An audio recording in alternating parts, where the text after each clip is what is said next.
আসসালামু আলাইকুম। রুবায়েত ভিউ চ্যানেলে আপনাদের স্বাগতম।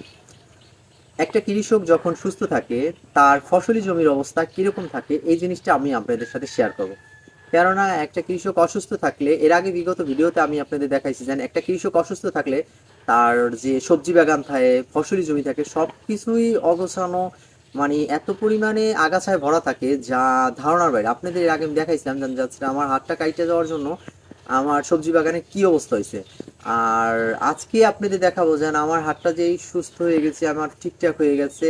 আজকে আমি আমার সবজি বাগানটাকে কতটা সুন্দর, কতটা সবজি চাষ করে ভরপুর করে ফেলাইছি এগুলো আপনাদের সাথে শেয়ার করব। আমার সাথেই থাকুন, আসতে থাকুন, দেখতে থাকুন যেন আমি কতটা শ্রমের মাধ্যমে একটা কৃষক কিন্তু শ্রমের মাধ্যমে কিছু অর্জন করতে পারে, কিন্তু সে পরিশ্রম ও শ্রম ছাড়া কিছুই কখনো অর্জন করা সম্ভব না। তো দেখেন, তো গাইস আমি আমার যে সবজি বাগানের যে দরজা আছে এই দরজাটাকে আমি অনেক সুন্দরভাবে করে নিচ্ছি, যে ঠিকঠাক ভাবে তৈরি করে নিচ্ছি। কেননা এখান দিয়ে যখন আপনার অনেক লোক যাইবে, এই জন্য সব ঠিকঠাক ভাবে যদি না নেই তাহলে আমার এই দরজাটা দিয়ে সবকিছু সুন্দরভাবে প্রস্তুত করে নিতে হবে।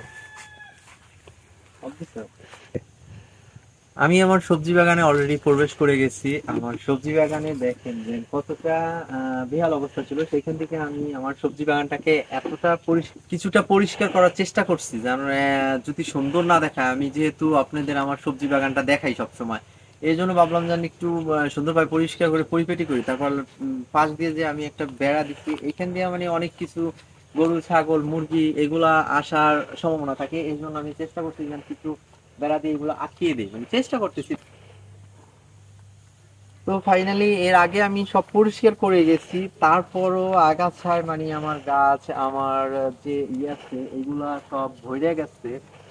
তো মাশাআল্লাহ আমার নিজের কাছে নিজের অনেক ভালো লাগে যে আমি চেষ্টার পরও যে আমার এত সুন্দর সবজি হয়েছে, মানে বিষমুক্ত সবজি, টাটকা আর শাক সবজি, তারপর টমেটো, লাল শাক, তো কি যেন পালং শাক, তারপর মূলা, মানে এত কিছু হয়েছে। মানে আমি আপনাদের সাথে ভাবছি যেন এই জিনিসটা শেয়ার করবো। আমি অনেকদিন ধরে ভাবতেছি যেন আমার হাতটা সুস্থ হওয়ার পর যেন আমি আপনাদের সাথে এগুলো শেয়ার করব, কিন্তু আমি সময় পাই না, সময়ের জন্য ভিডিওগুলো দিতে পারতেছি না। যেন আমি সবজি বাগানে চেষ্টা করে যে এত সুন্দর সবজি ফলাইছি, মানে দেখা আমার নিজেরই মানে এতটা ভালো লাগছে যেন আমার এত সুন্দর তাজা তাজা বিষমুক্ত খাবার। কেননা যারা বিক্রি করে তারা অনেক সময় কীটনাশক ইউজ করা লাগে। যখন আপনার একটা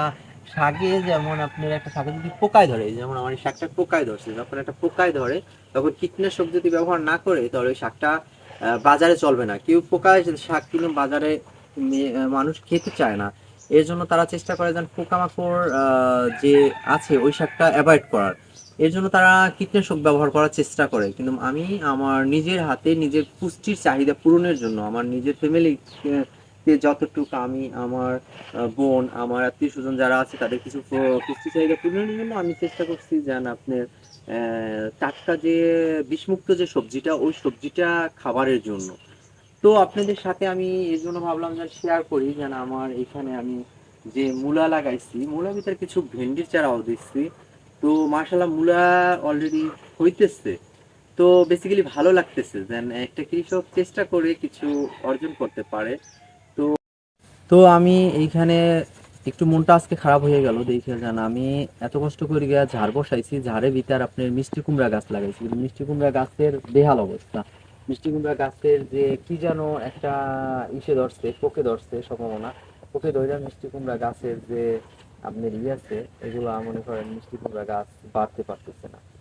জানি না কি রোগ হয়েছে, কিন্তু তারপরও এইটা সমস্যায় পড়ছি, পড়ার পরও যাক এটা চেষ্টা করতেছি, যদি আল্লাহ তাআলা দেয়। আমি মনে করি আমার আল্লাহ যদি আমাকে দেয় অবশ্যই আমি পাবো, তা আমি ভাঙ্গা পড়ি না। কিন্তু মাশাল্লাহ আমার আরেকটা জিনিস ভালো লাগলো, তো আমি এখানে ধনিয়া পাতা লাগাইছি।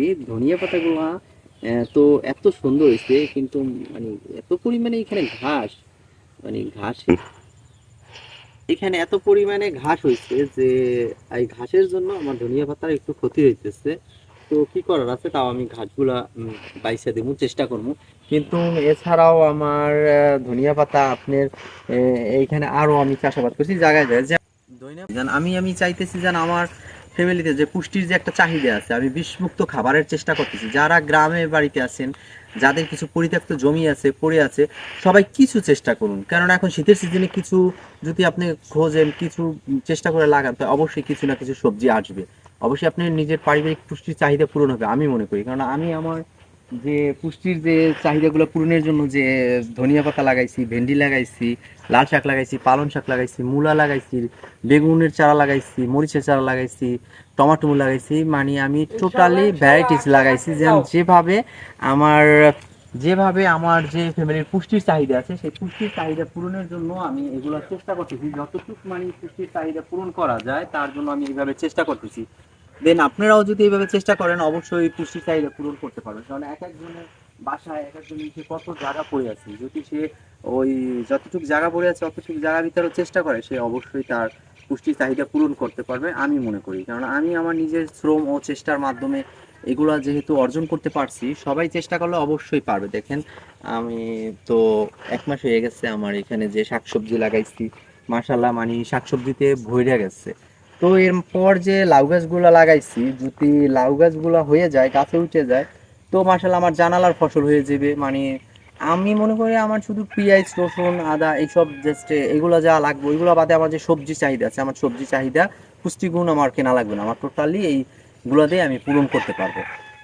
তো এইভাবেই চেষ্টা করতেছি। আমি আপনাদের সাথে ভাবছি যেন আমার পুষ্টি যে এগুলো করছি এগুলো আমি শেয়ার করব, কিন্তু কইরা ছাড়তে পারতেছিলাম না। আজকে আপনাদের দেখালাম আমার অলরেডি টমাটো গাছে টমাটো ধরা শুরু হয়ে যাচ্ছে। তো আমি কাঁচি কি কাঞ্চন যেন পাতা আছে, আমার সরকারি থেকে অফিস থেকে দানাগুলো দিচ্ছে, কি কাঞ্চন পাতা আছে, এটা লাগাইছি শাকটা। দেখ মাশাল্লাহ টোটালি সব শাক সুক যা আছে সবই সুন্দর হয়েছে। তো সবাই এইভাবে পুষ্টি বাগানের চেষ্টা করুন। আমি আমার কৃষি অফিসারদের সাথে কথা বলে তাদের থেকে ট্রেনিং নিয়ে তাদের থেকে করে আমি পুষ্টি বাগান করার চেষ্টা করতেছি। পুষ্টি বাগানের মাধ্যমে আমার যে পারিবারিক পুষ্টির চাহিদা আছে ওইগুলো আমি পূরণ করার চেষ্টা করতেছি। আপনারা ওইভাবে চেষ্টা করুন। অবশ্যই সবাই তার যার যার গ্রামের বাড়ি আছে, কিছু ছাদে আছে, মানে চেষ্টা করলেই একটু শ্রম দিলেই অবশ্যই কিছু সম্ভব। তো আপনারা সবাই ভালো থাকবেন, আমার জন্য দোয়া করবেন, আমার চ্যানেলটাকে সাবস্ক্রাইব করবেন, বেল আইকনটি বাজিয়ে রাখবেন, নিত্য নতুন ভিডিও পেতে লাইক করবেন, কমেন্ট করবেন, শেয়ার করবেন। আসসালামু আলাইকুম।